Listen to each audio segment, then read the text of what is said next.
Hello दोस्तों, आज की रोमांचक कहानी में आप सभी का स्वागत है। मेरा नाम रुकैया है। पापा के अचानक गुजर जाने के बाद हमारे घर की माली हालत बहुत ख़राब हो गई थी। हमारा परिवार अर्श से फर्श पर आ गिरा था। उनकी मौत के बाद हमें पता चला कि पापा ने बिजनेस के लिए बैंक से बहुत सारा लोन उठाया था। उस लोन को चुकाने के लिए हमें अपनी सारी प्रॉपर्टी बेचनी पड़ गई और सब सिर्फ हमारे पास वही बचा था जिसमें हम लोग रहते थे। पापा के जाने के बाद हमारे खाने की लाले पड़ गई थी। हम जैसे तैसे गुजारा कर रहे थे। मेरी 12वीं की परीक्षा सिर पर थी, इसलिए मैं भी घर वालों की मदद नहीं कर पा रही थी। पैसे की तंगी से छुटकारा पाने के लिए अम्मी ने सोचा कि क्यों ना ऊपर वाले फ्लोर को किराए पर दे दिया जाए। किराया आएगा तो कम से कम घर का खर्च तो चलेगा। पापा के समय में हमारे पास सब कुछ हुआ करता था और अब हालात ऐसे हो गए हैं कि हम एक पैसे के मोहताज हो गए हैं। हम किराएदार की तलाश कर रहे थे और जल्दी हमें किराएदार मिल भी गया है। वह किराएदार एक जवान, खूबसूरत और हट्टा कट्टा मर्द था। उनका नाम रेहान था और वो मेरे ही कॉलेज में एक नए टीचर लगे थे। उन्हें कॉलेज से पता चल गया था कि रुकैया के घर वालों को एक किराएदार की ज़रूरत है। उन्हें घर आते ही हमारे हालातों के बारे में पता चल गया था। एक दिन उन्होंने मेरी अम्मी से कहा, रुकैया की बोर्ड की परीक्षा नज़दीक आ रही है और जहाँ तक मैं देखता हूँ वह किसी के पास ट्यूशन भी पढ़ने नहीं जाती है, फिर उसकी तैयारी कैसे हो पाएगी। अम्मी ने कहा, रेहान बेटा, तुम तो देख ही रहे हो कि हमारे घर के हालात कैसे हैं। इसकी ट्यूशन फीस भरने के लिए मेरे पास पैसे नहीं है। रेहान बोले, आप उस बात की फिक्र मत कीजिए, आप रुकैया को मेरे पास भेज दीजिए, मैं उसको ट्यूशन पढ़ा दूंगा और ट्यूशन की फीस भी नहीं लूँगा। रेहान की यह बात सुनकर मेरी अम्मी को तो जैसे तिनके का सहारा मिल गया था। अम्मी ने कहा, शुक्रिया बेटा, मैं आज से ही रुकैया को तुम्हारे पास पढ़ने के लिए भेज दूंगी। मैं उसी शाम से उनके पास पढ़ने के लिए जाने लगी। कुछ दिन तो ठीक था, चल रहा था। वो मुझे बहुत मन से पढ़ा रहे थे, पर एक महीने बाद ऐसा हुआ जो मेरी समझ में से बाहर था। मैं कॉलेज से वापस आते ही उनके पास पढ़ने के लिए चली जाती थी, लेकिन मैं जैसे ही अपनी किताबें खोलती थी, किताब में से एक खुशबू आती थी जिसे सूंघकर मैं बेहोश हो जाती थी। जब मुझे होश आता था तो मेरे कपड़े इधर उधर होते थे और मुझे दर्द हो रहा था। इस सबके बाद वो मुझे एक गिलास जूस दे देते थे, जिस पीकर मैं ठीक हो जाती थी। वो मुझसे कहते थे कि रुकैया, अपने खाने पीने का ध्यान रखा करो, तुम बहुत कमज़ोर हो गई हो, इसलिए शायद तुम्हें चक्कर आ जाते हैं और तुम बेहोश हो जाती हो।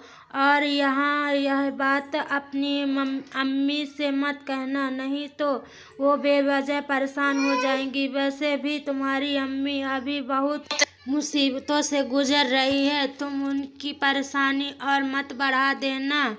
मैं तुम्हें रोज़ एक गिलास जूस बनाकर दे दिया करूँगा, जिससे तुम जल्दी ठीक हो जाओगी और तुम्हारी कमज़ोरी भी दूर हो जाएगी। काफ़ी दिनों तक तो ऐसे ही चलता रहा। मैं रोज़ उनके पास ट्यूशन पढ़ने जाती थी और किताब खोलते ही बेहोश हो जाती थी। जब मुझे होश आता था तो मेरे पूरे बदन में दर्द हो रहा था। अब मैं भी सबसे तंग आ चुकी थी। फिर एक दिन मैंने वहाँ रखी किताब खोली ही नहीं और बेहोश होने का नाटक करने लगी। उसके बाद जो हुआ था मेरे साथ, उसे सोचकर मेरी रूह आज भी कांप जाती है। उस वक्त मैं 16 साल की थी और 12वीं कक्षा में पढ़ती थी। हम बहुत अमीर परिवार से थे। मेरे परिवार में मेरी अम्मी, पापा और छोटा भाई था। हमारे पास किसी भी चीज़ की कमी नहीं थी और सब कुछ अच्छा चल रहा था। पर कुछ कहते हैं ना कि बुरा वक्त कभी बताकर नहीं आता। हमारी ज़िंदगी में भी बुरा वक्त आया और उस बुरे वक्त ने हमारे पापा को हमेशा के लिए छीन लिया। उनके जाने के बाद उनके पार्टनर ने धोखे से उनका सारा बिजनेस हड़प लिया और सारा बैंक लोन जो पापा के नाम से था वो भी नहीं चुकाया। उस समय से लोन न चुका पाने की वजह से बैंक वाले अब मेरी अम्मी को परेशान करने लगे थे। मेरी अम्मी जिससे भी मदद मांगती जाती थी तो उनका फ़ायदा उठाने की कोशिश करता था। यहाँ तक कि हमारे मामा मामी और चाचा चाची ने भी हमारी मदद करने से मना कर दिया था। बड़ी अम्मी ने हमारा फ़ोन उठाना भी बंद कर दिया था और ना ही बड़े पापा को उठाने देती थी। यह सब वही लोग थे जो हमेशा मेरे पापा से मदद मांगने आते थे और मेरे पापा दिल खोल कर इन लोगों की मदद करते थे। पर हमारे मुश्किल वक्त में किसी ने हमारी मदद नहीं की। मेरे चाचा जी थे, उनकी उम्र ज़्यादा होने की वजह से शादी नहीं हो पाई थी। जब मेरी अम्मी उनसे मदद मांगने गई तो उन्होंने प्रस्ताव रखा, अगर वह उनके साथ पति पत्नी वाला रिश्ता रखेंगी तो वह पापा का सारा कर्जा चुका देंगे और उनके बच्चों का भी ख्याल। मेरी अम्मी को उनकी बातों से इतनी घिनौनी लगी, वह फिर किसी के पास मदद मांगने के लिए नहीं गई। अम्मी ने पापा के ऑफिस के अलावा सब कुछ बेच दिया और सारा कर्ज चुका दिया और बचे हुए पैसों से एक छोटा सा घर खरीद लिया। अब हमारे पास बचत के नाम पर कुछ भी नहीं था। एक टाइम के खाने के बाद हमें यह भी पता नहीं होता था कि दोबारा खाना मिलेगा भी या नहीं। मेरा छोटा भाई बहुत छोटा था। जब वह दूध के लिए रोता था तो मेरी अम्मी उसे पानी में चावल का आटा घोलकर पिला देती थी। हमारे बहुत ही बुरे दिन आ गए थे। जब अम्मी को लगा कि ऐसे गुजारा नहीं हो पाएगा तो उन्होंने कोई काम धंधा करने की सोची। बहुत हाथ पैर मारने के बाद उनको एक अस्पताल में रिसेप्शनिस्ट की जॉब मिल गई थी, पर उनकी सैलरी इतनी नहीं थी कि हमारे सारे खर्च निकाल सके। अम्मी जैसे तैसे मेरे स्कूल की फीस भर देती थी, पर ट्यूशन फीस न भर पाने की वजह से ट्यूशन टीचर ने मुझे क्लास में आने से रोक दिया था। एक दिन मेरी एक पड़ोसन ने मेरी अम्मी को सलाह दी कि क्यों ना आप अपने घर का ऊपर वाले फ्लोर किराए पर उठा दो, तो इससे आपको 4 पैसे भी मिल जाएंगे। मेरी अम्मी को उनकी यह बात अच्छी लगी और उन्होंने घर के बाहर किराए का बोर्ड टांग दिया। उसी दौरान मेरी मुलाकात मेरे एक सीनियर आमिर से हुई। क्योंकि मेरा ट्यूशन जाना बंद हो गया था तो मेरी मैम ने ही कहा था कि जब तक तुम दोबारा ट्यूशन शुरू नहीं करती तब तक आमिर से ही प्रॉब्लम पूछ लिया करो। ऐसे ही हमारा बात शुरू हो गई थी और फिर हम अच्छे दोस्त बन गए। कुछ दिनों बाद हमारी क्लास टीचर अर्चना मैम अपनी मैटरनिटी लीव पर चली गई और उनकी जगह पर एक नए क्लास टीचर आए। उनका नाम रेहान था। जब मैं पहली बार उनसे मिली थी तो मुझे उनका स्वभाव बहुत अच्छा लगा था। वह इतने खुश मिजाज थे कि कोई भी उन पर आसानी से भरोसा कर सकता था। एक बार उन्होंने हमारी क्लास में कहा था कि वो इस शहर में नए आए हैं और उन्हें घर ढूंढने में बहुत परेशानी हो रही है। उनकी यहाँ बात सुनकर मुझे यह याद आया कि हमारे घर में भी एक किराएदार की ज़रूरत है। ये क्यों ना मैं अपने टीचर को ही अपने घर का किराएदार बना लूं। यही सोचकर मैंने उन्हें अपने घर का पता दे दिया और शाम को घर आने के लिए बोला। जब यह बात अमीर को पता चली तो उसने एतबार जताते हुए कहा कि रुकैया, तुम और तुम्हारी अम्मी घर में अकेले रहते हो। तुम जवान हो और तुम्हारी अम्मी भी ज़्यादा बूढ़ी नहीं हुई है। ऐसे में तुम लोग एक जवान लड़के को अपने घर में किराएदार कैसे रख सकते हो, और वो भी तब जब तुम उस आदमी को बिल्कुल नहीं जानती हो। जब तक अमीर की बातें मुझे समझ आई तब तक बहुत देर हो चुकी थी। रेहान सर हमारे घर आ चुके थे। मेरी अम्मी को रेहान सर का स्वभाव बहुत पसंद आया था। वो कभी ज़्यादा बात नहीं करते थे, बस सीधे स्कूल जाते थे और वापस अपने कमरे में आ जाते थे। कुछ ही दिनों में उन्होंने अपनी बहुत अच्छी इमेज बना ली थी। उनके पास कुछ बच्चे भी ट्यूशन पढ़ने के लिए आया करते थे, और जब उन्हें पता चला कि मैं पैसों की वजह से अपनी ट्यूशन छोड़ चुकी हूँ तो उन्होंने मेरी अम्मी से कहा कि आप रुकैया को भी मेरे पास ट्यूशन पढ़ने के लिए भेज दिया करें। मैं उसे पैसे नहीं लूँगा, पर हम सब के बाद भेजिएगा, क्योंकि जो बच्चे आते हैं वह 10वीं क्लास के बच्चे हैं और रुकैया को 12वीं के लिए ट्यूशन देनी होगी। आमिर को यह बात खटक रही थी। वो चाहता ही नहीं था कि मैं रेहान सर के पास ट्यूशन पढ़ने जाऊं।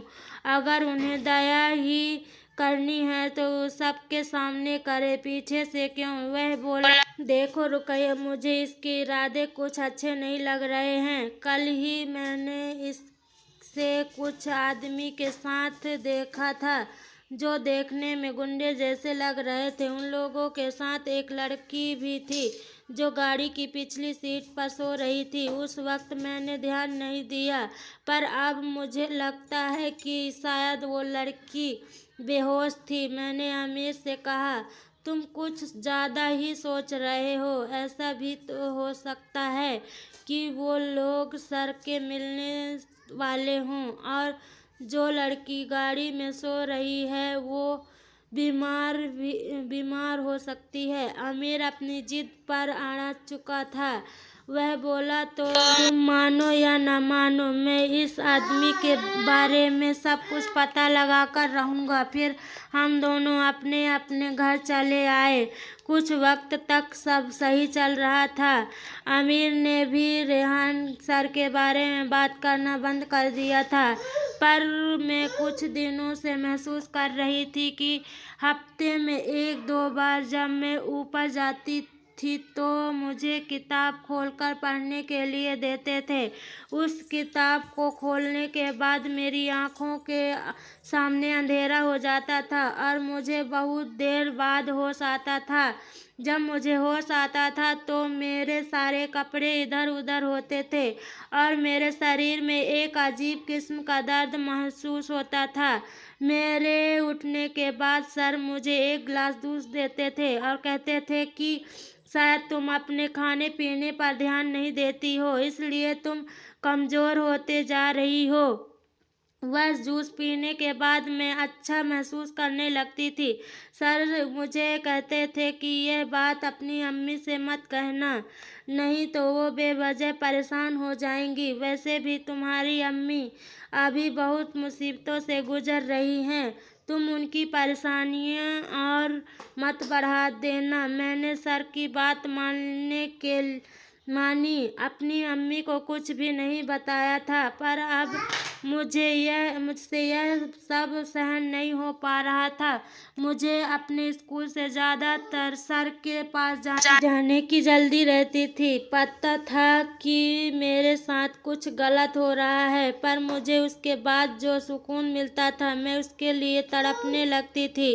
अब अमीर को भी मुझसे मुझ में अजीब बदलाव महसूस हो रहे थे। एक दिन तो उसने सीधे ही पूछ लिया, क्या हो गया है रुकैया, तुम अचानक से बहुत बदल गई हो, तुम्हारा मुझ पर ध्यान ही नहीं रहता है, क्या आप अपने नए सर को चाहने लगी हो।